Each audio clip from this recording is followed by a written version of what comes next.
This is the new Citroen EC3. When it launches in the UK, it will be priced at less than £23,000. Is this the sensibly priced EV that you've been waiting for?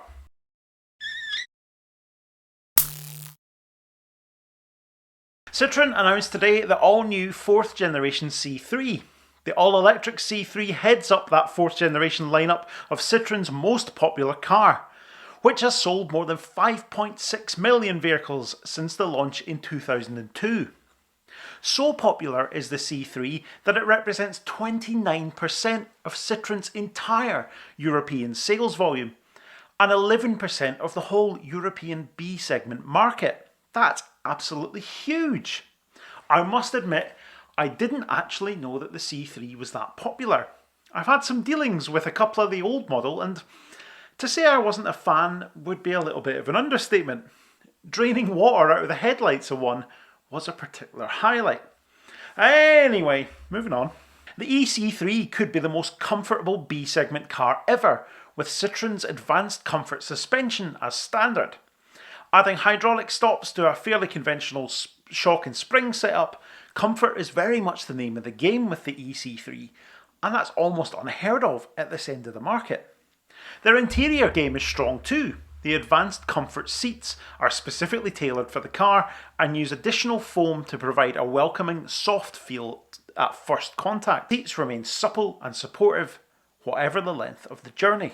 At 1.57 metres high, excluding the roof bars, the all-new EC3 is taller than its predecessor, and it benefits from SUV-style ground clearance to make access easier and to provide a more assured ride over speed bumps, curbs and potholes, which are often encountered in urban and suburban driving. Ground clearance sits at 163mm for the all-electric EC3, compared with 135mm for the previous C3 model. The new EC3 is roomier inside than the old model in almost every dimension, despite only being 19mm longer and 6mm wider. So making a car that's actually usably bigger without it being absolutely massive is a really good thing, if you ask me. Now, that's enough of the fluff from the press release. Let's talk about the bit you're really interested in, and that is the electric drivetrain. An 83 kilowatt or 113 horsepower electric motor provides you with enough power, but not crazy amounts. A 44 kilowatt hour battery pack gives you 199 miles WLTP range, which is enough, but not crazy amounts. 100 kilowatt DC fast charging sees you charge from 20 to 80% in 26 minutes. 7 kilowatt AC charging is standard and 11 kilowatt an optional extra for those that can make use of it. Obviously much more popular in France and some other European countries than here in the UK, where single phase domestic charging is kind of how it goes here. But I could see a lot of people wanting that 11 kilowatt optional onboard charger for using faster AC chargers when they're out and about. I could definitely see some merit in it. It'll be interesting to see what that might do to that price tag.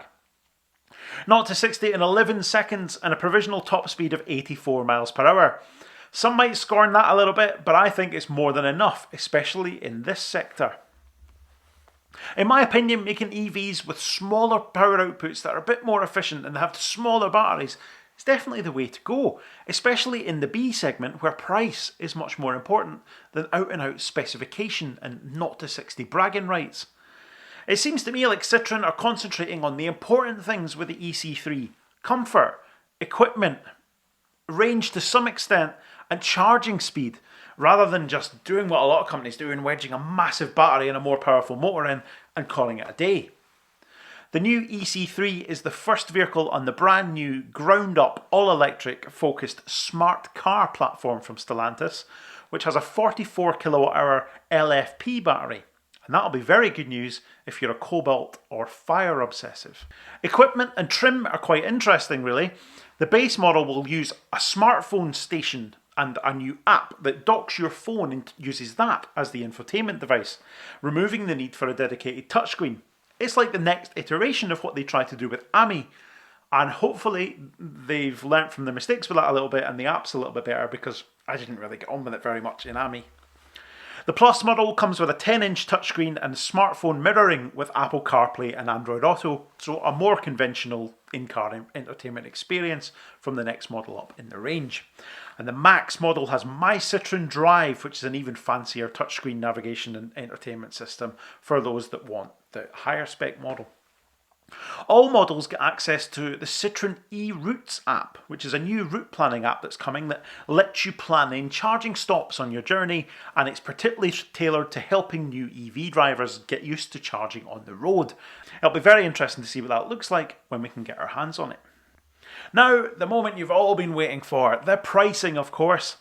It's going to start at €23,300 in all Euro countries that Citroen operate in.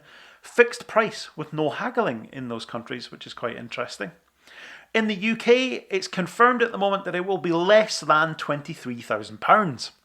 An exact price isn't forthcoming just yet though, so that could be £22,995 or it could be a fair bit less than that, but that is all we know at this time, that it's going to be less than 23 grand. But I think at that money, it absolutely blows the market away. It's finally something that gives the 25,995 MG4 a run for its money. Yes, it's a little bit smaller, but for many people, that's absolutely what they've been asking for. In fact, in a world where the new e-Corsa has been announced and it's nearly £40,000, it's hard to believe that Citroen is actually owned by the same parent company as Vauxhall.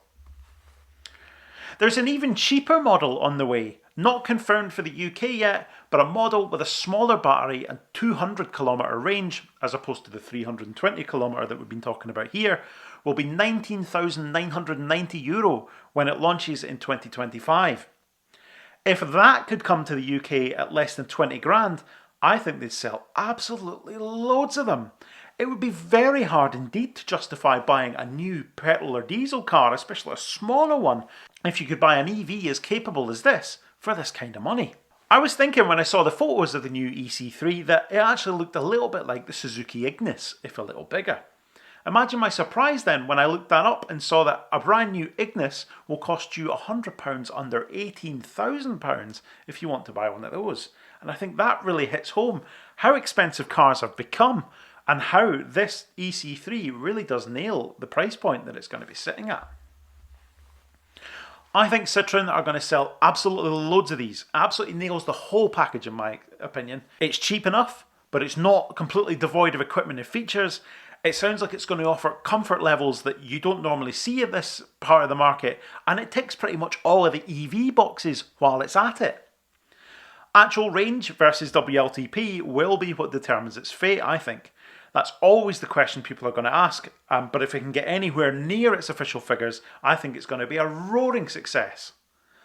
Pre-orders are opening online tomorrow for the rest of Europe, but we'll need to wait a little bit longer here in the UK to figure out when we can get our hands on one. What do you think? Will you be first in line to order one?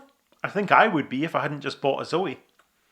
I've seen quite a few say they think the styling is a little bit bland and a bit dull, but I think it absolutely nails it. I mean, the C3 isn't exactly one of the all-time styling greats, and I quite like the way it looks. I think it looks good. But let me know what you think in the comments. Let's hope this spurs on other manufacturers to bring us cheaper, smaller EVs in this part of the market. That is exactly what the market needs. I've got no doubt about that whatsoever. But that was an introduction to the new Citroen EC3. Thank you so much for watching. I'll see you next time.